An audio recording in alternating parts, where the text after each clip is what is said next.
having a cry, dude.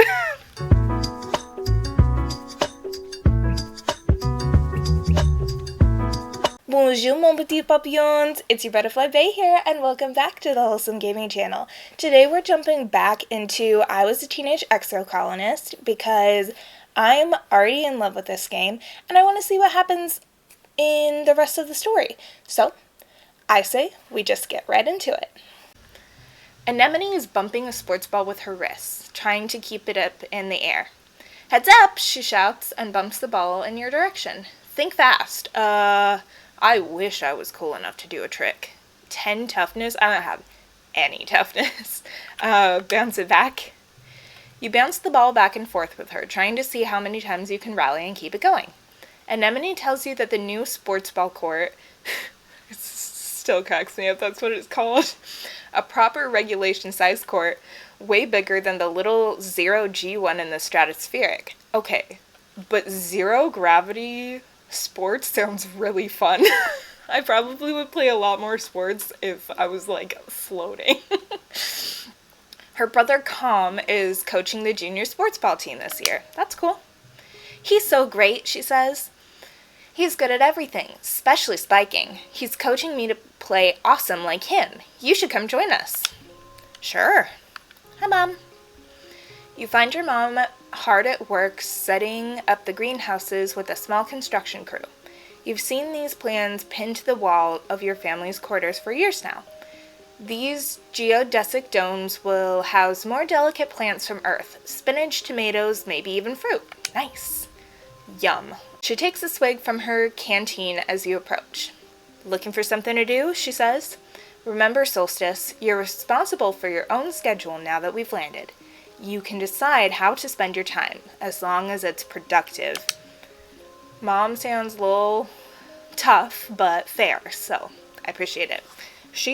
I love her design. She's so pretty. I love the tattoos, I love her muscles and the scars. Fabulous character design.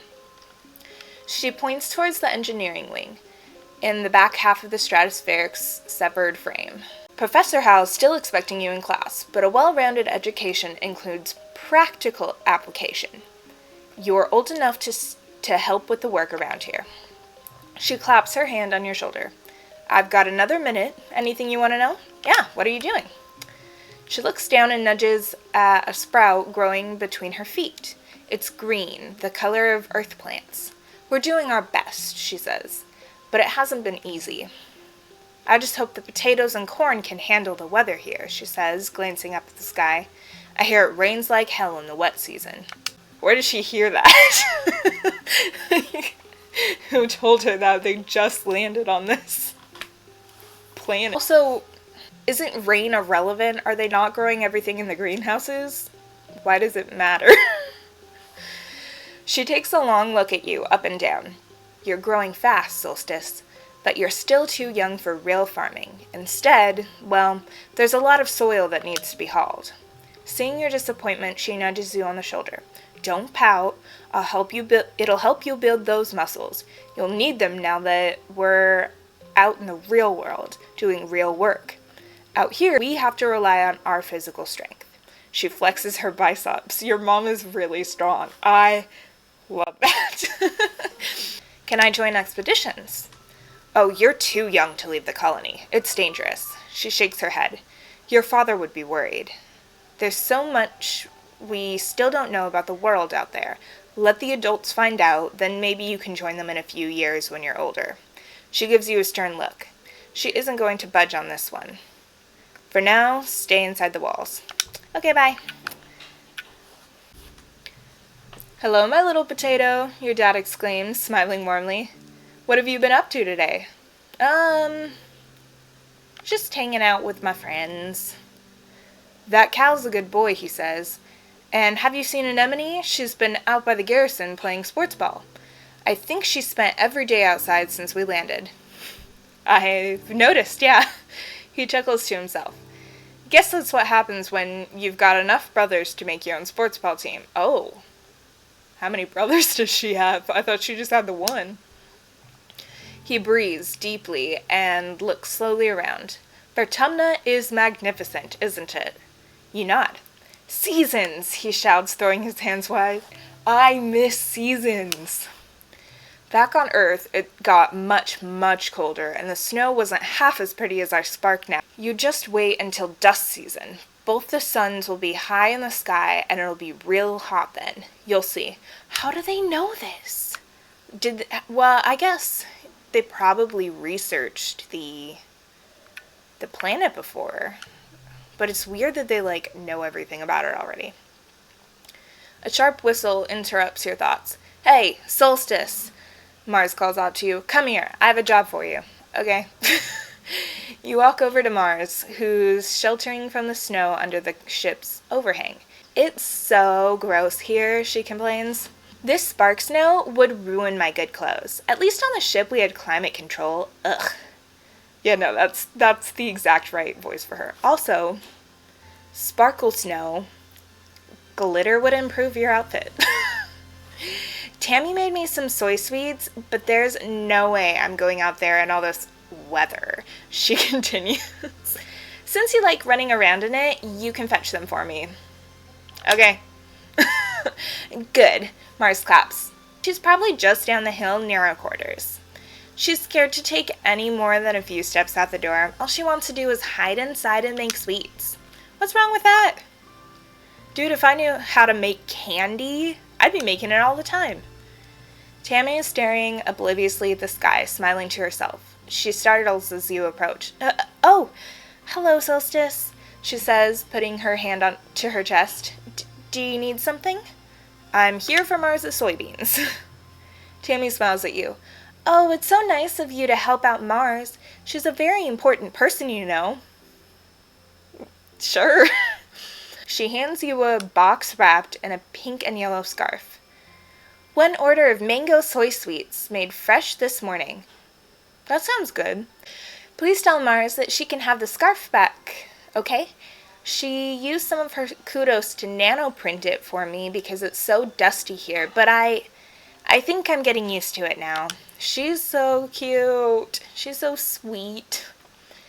Tammy smiles again and tucks her hair behind her big elven ears. Mars is so cool, she says fondly.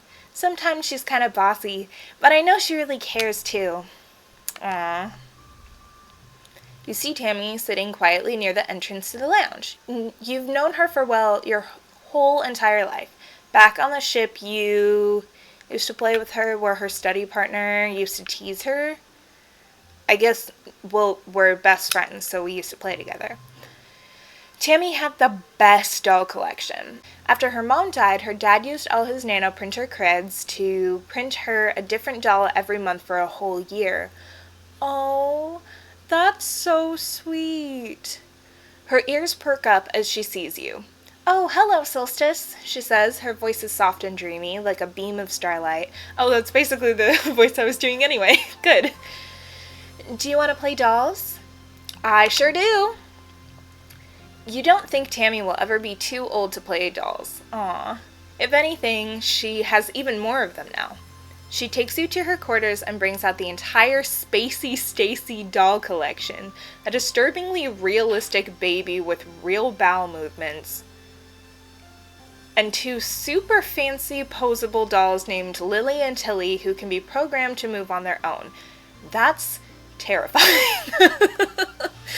Tammy isn't very good at the programming, so Lily and Tilly just roll around awkwardly when you turn them on. You cover quickly by saying they must be breakdancing at a club. The 2 of you spend the afternoon making up stories of their rise to stardom as professional dancers. I love that. That was a cute little moment. She's so cute. I love her. Mars puts her hand out expensively. Give it here. I ate them. Here you go. You hand over the box of soy sweets with a smile. Mars takes it and giggles. You're such a good sidekick doing everything I say. She opens the box and hands you a soy sweet. Your tip? She tells you. Oh, an administrator seeks looking for someone to do delivery jobs for their depot. I don't want to do it, 'cause, ew, running around out there. No. Just Go through there, she says, gesturing to the door behind her, and tell them I referred you. Okay. So I can do deliveries, I can shovel dirt, I can hang out with my friends, I can go to class, or I can play sports ball. I guess I promised Anemone I'd play with her first, so let's do that. Anemone meets you on the court. She's bouncing from one leg to the other in excitement. She's so cute. I love her star freckles. I wish I had stars on my freckles. My freckles have faded out so much over the years, but they used to be really dark like that when I was younger. My brother Calm is organizing the youth team, she says. Kombucha. His name is Kombucha. Fabulous. Kombucha offers you a high five and greeting, then tosses a sports ball your way. Let's start with a practice game to see what you're good at. You and Anemone are team captains. Pick your team. Anemone used to practice with Cal and Mars on the ship, but Tammy, you're surprised to see her here. Calm will fill in to even up the teams, but he promises to go easy on the other side. Well, I'll choose Cammy because I love her. She's my best friend, and if I don't include her, who will? Cal said I should join, but I'm not very good at sports. Where should I stand? She asked quietly. You aren't sure. You assign her to tackleback and tell her to stick like glue to the opposing team's offense. Maybe she'll get in their way instead of yours. Anemone chooses Kombucha, of course. They bump fists. Your next choice? I feel like Mars would be really strong, but at this point I'm just like hanging out with my friends, so I guess I have to add Cal too. Mind if I play goalie, he says. Sports ball is fun, but it feels mean to score against the other team. Okay, so I have a team member who doesn't know how to play, and I have a team member who doesn't want to score against the other team. So I am a hard carry. It's fine. Okay.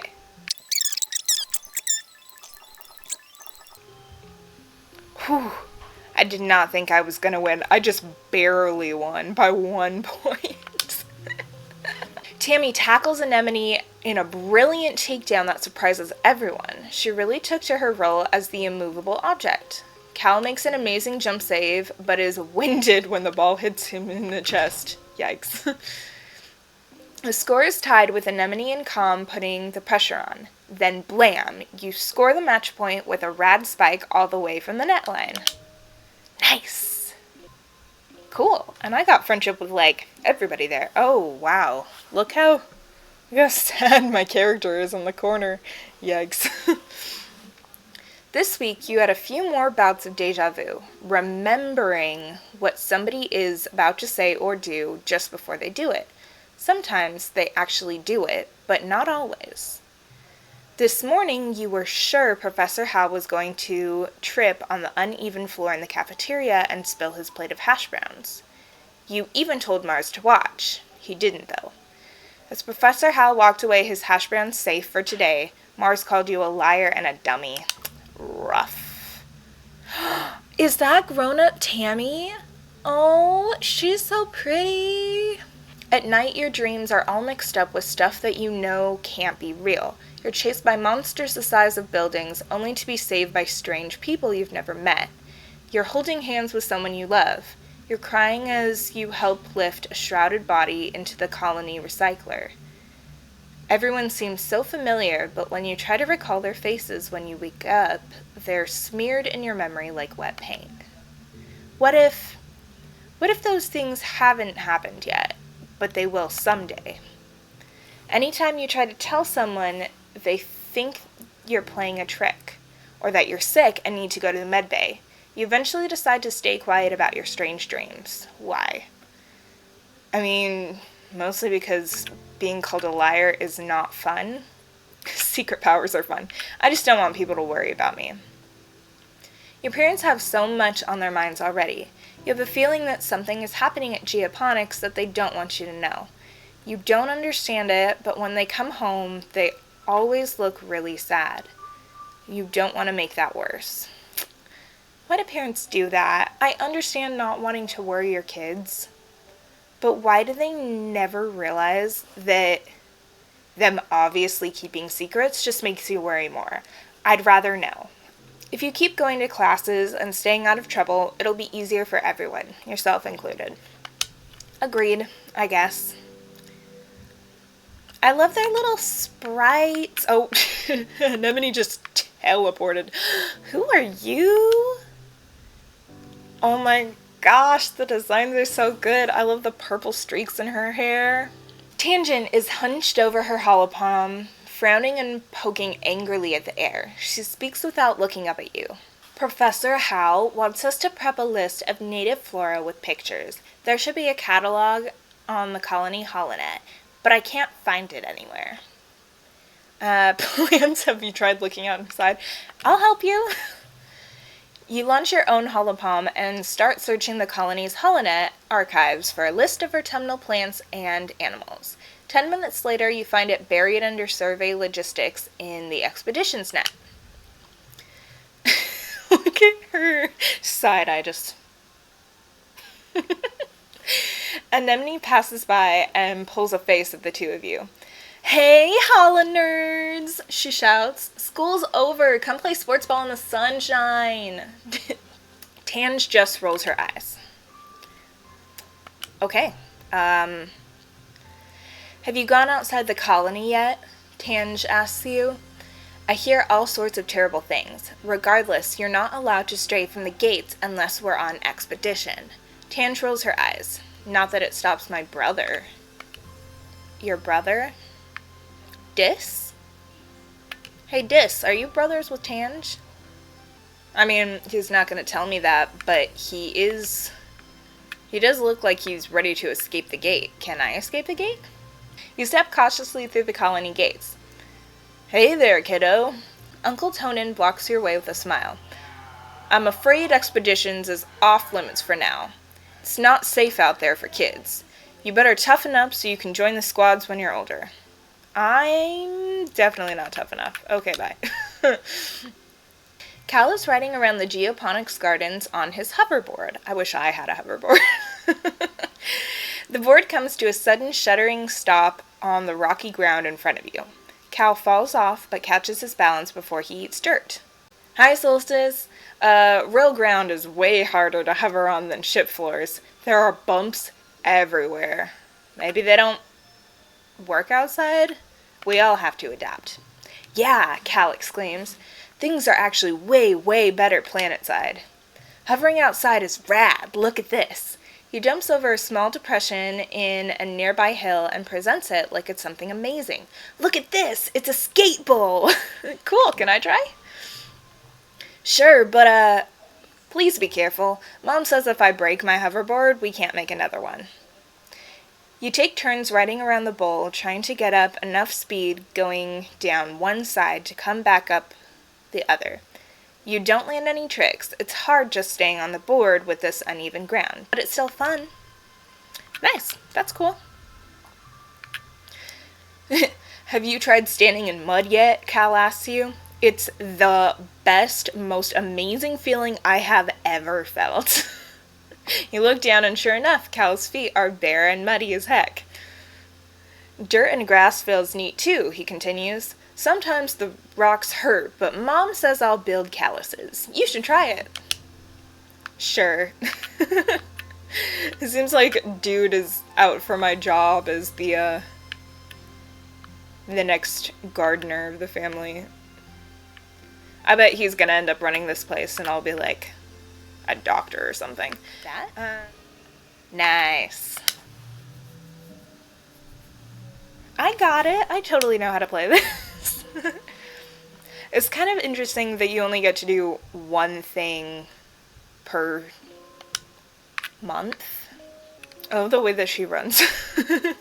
Like, she can't quite balance, which I think is very fun and accurate since she's used to zero gravity.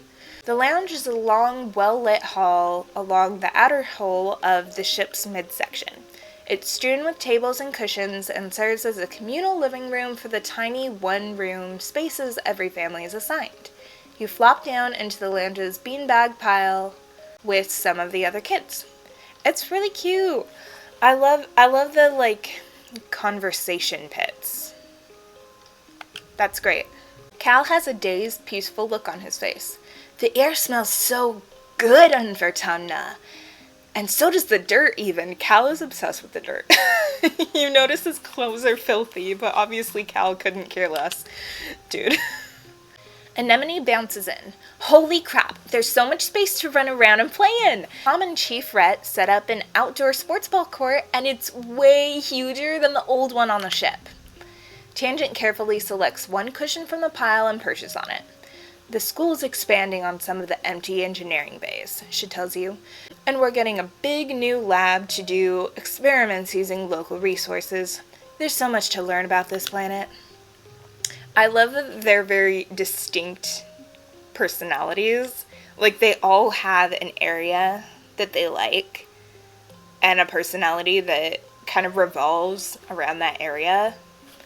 So, theoretically, if I, like, only wanted to be friends with Cal, then I would only work in the greenhouse. Or if I only wanted to be friends with Tangent, then I would only go to class.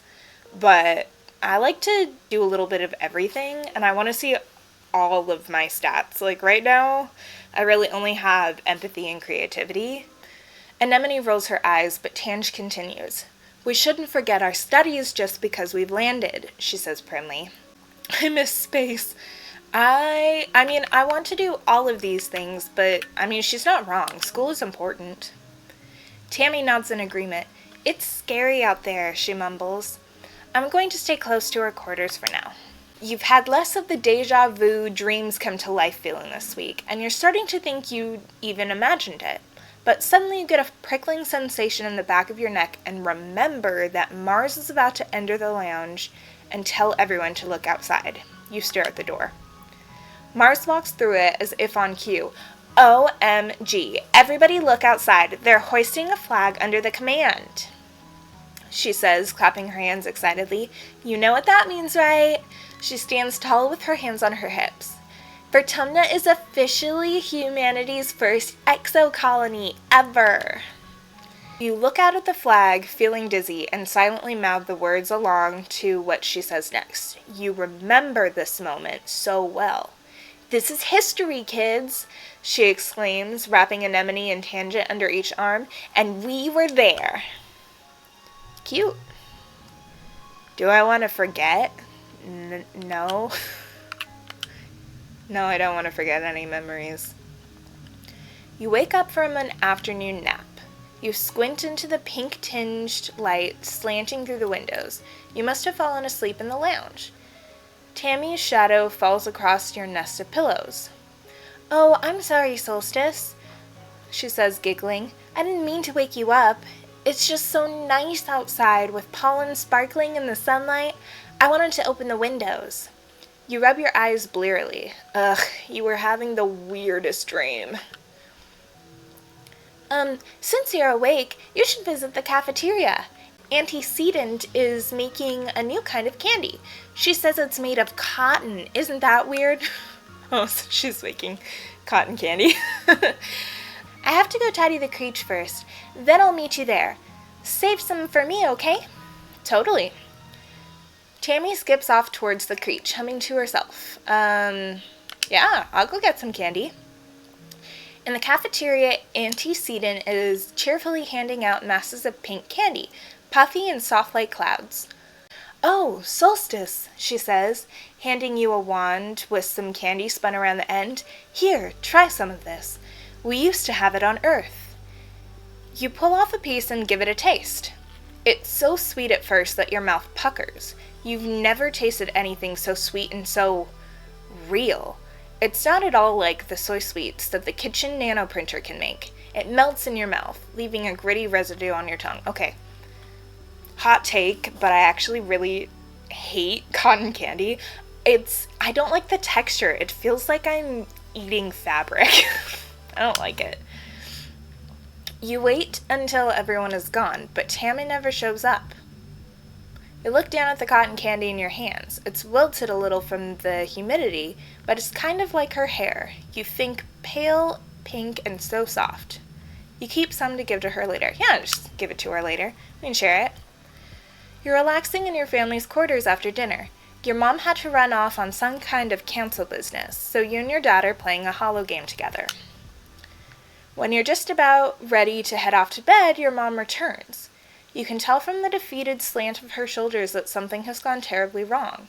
Your dad starts to ask her what happens, but she waves him away and approaches you. Okay. She sits down and takes your hand, holding it between her two strong, dirt-creased ones. Solstice, I'm so sorry to have to tell you this. She starts. Her mouth quivers as she swallows, working on her next words. There was an accident this afternoon in the creche. Your friend Tammy has died?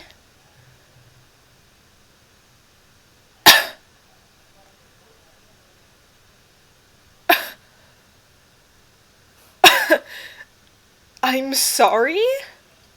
You tried to understand her words. Tammy, dead? That's not possible. You suddenly remember the cotton candy you were saving to give Tammy. Pink and fluffy just like her hair. You put your hand in your pocket to get it, but what comes out is a sticky, dark red lump of hard goo. You stare at it, your mind blank. What happened? Your mom tells you, as simply as possible, that Tammy was killed by an electric shock from a broken holo projector. It was just an accident. You press her for more, for an explanation. A little girl is dead, someone you've grown up with, someone so much like you. She wasn't sick or anything, you just saw her this morning. She was right there. Why? Your mom's eyes are sad when she tells you, sometimes there's just no reason why. You aren't used to dealing with death, and you don't know what you're supposed to say or do. You sort of mumble, okay, and then get changed and crawl into bed, a full hour before your bedtime. You try to fall asleep, but you toss and turn for hours. You eventually drift off to fitful dreams of that small, sticky red lump of cotton candy.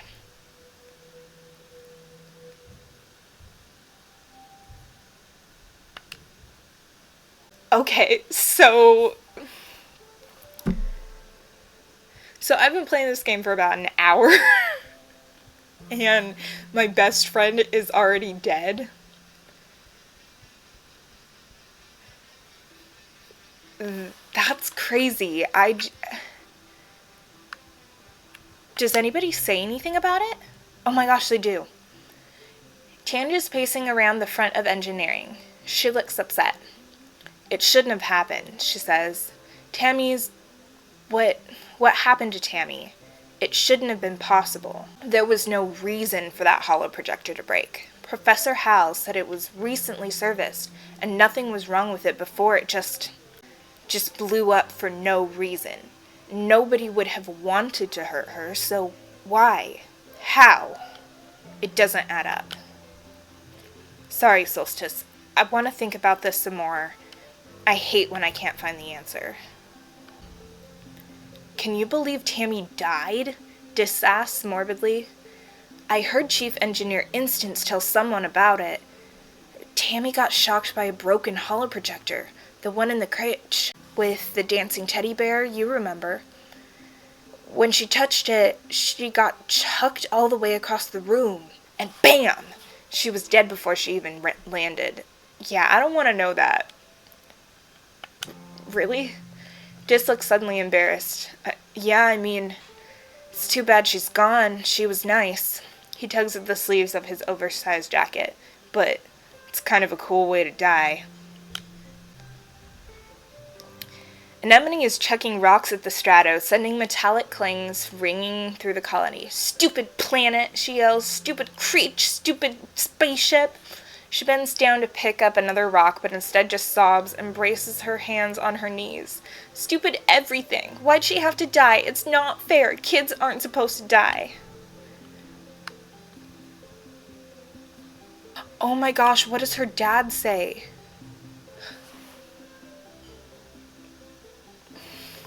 You step cautiously through the colony gates. Solstice. Uncle Tonin sighs as he blocks your path. He looks like he hasn't been sleeping. I'm sorry, but you shouldn't be out here. Our children are so young and so precious, so fragile. Please stay near the ship. I'm gonna cry, dude. Cal's crying. Cal is sitting in your mom's flower garden with his face in his hands. He's clearly been crying all morning and probably all of yesterday too. He and Tammy were really close. Whenever you guys used to play house in the creche, Tammy was always the mommy and Cal was the daddy.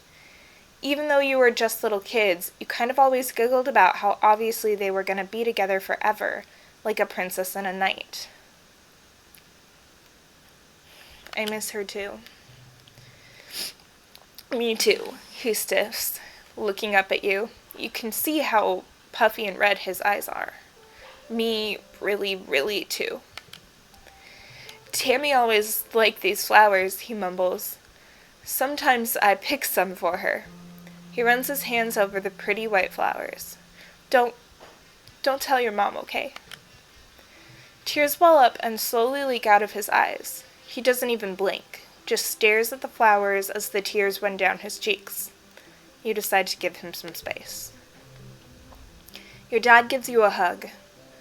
Sorry you're feeling blue, Solstice, he says. Things will start to look up again soon.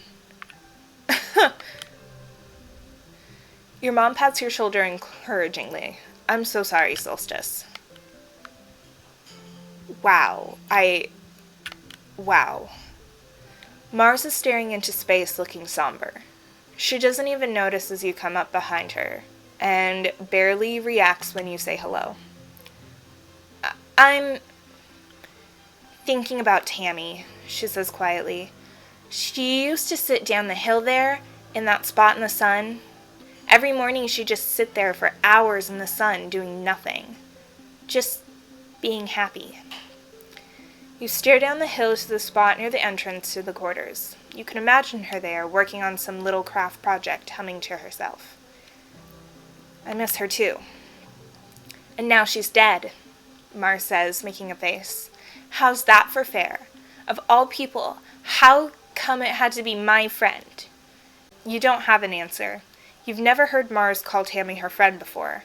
But of course she was. Tammy was everyone's scared little sister, even though she was older than most of you. Mars clicks her tongue. Oh yeah, Commander Seek is looking for you. I guess they need someone to do delivery jobs. She waves vaguely at the door behind her, distracted by her thoughts. Wow.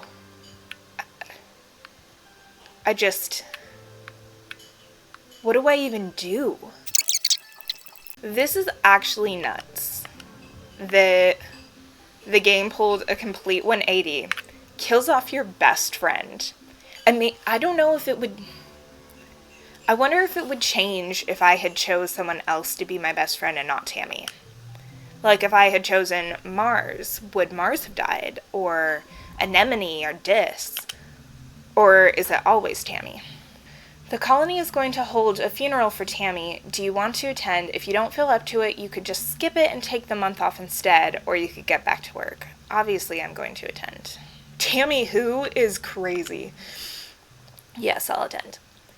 The colonists gather in the recycling room. Bringing organics down to the recycle tier is one of your chores, but you've only come here for a funeral twice.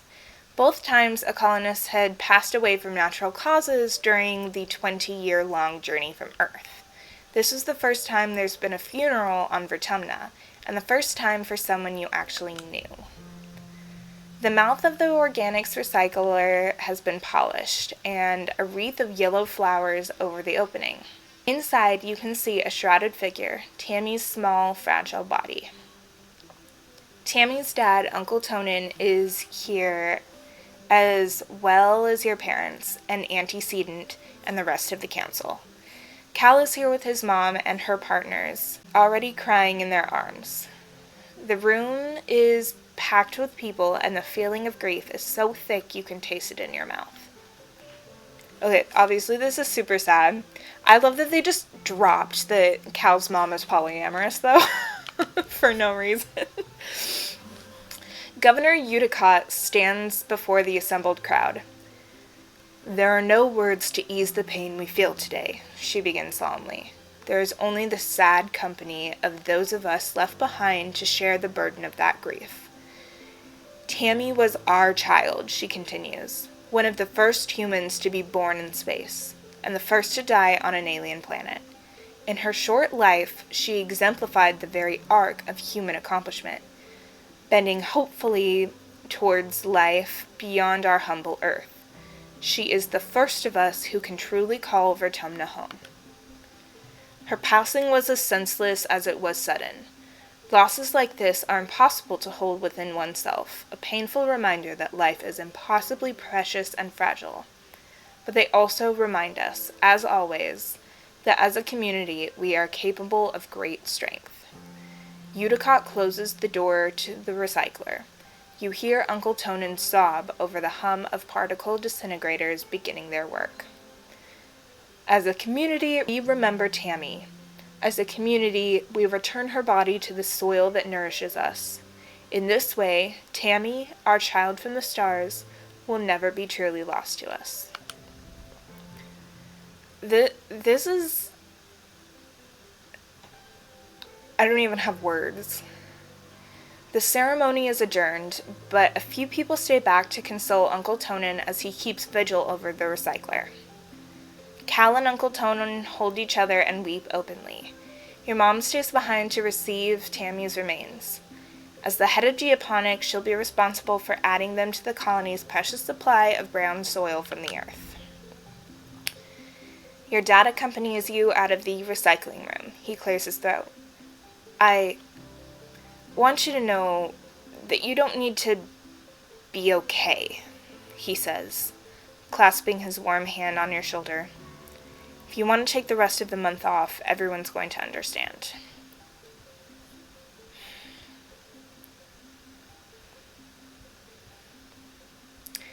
I don't know.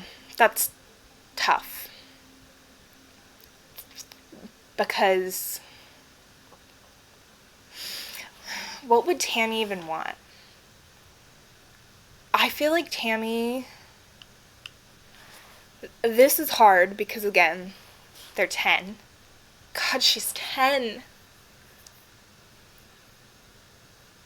I feel like she would want us to just continue. That's what she would want. You feel better having just said goodbye. Tammy was your friend, but you feel like the best way to deal with losing her is to throw yourself into your school and work. Yeah. I mean, that's what I said, basically. Okay. I think I'm going to end it right there, actually.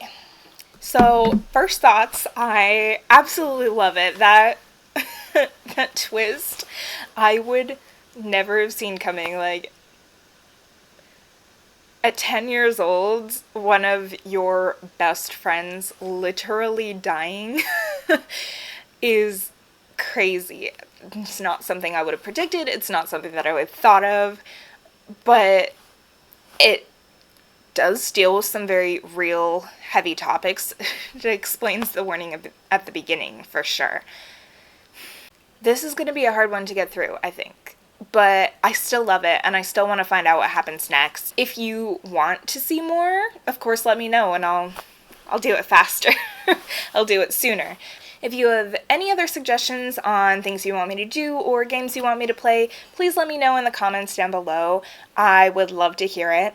And while you're down there, you might as well like and subscribe. It's fun, it's free, you'll get to see more of me, and the videos can only get happier from here. Hopefully. We're gonna hope for it. Without further ado, bonsoir mon petit papillons. Bye!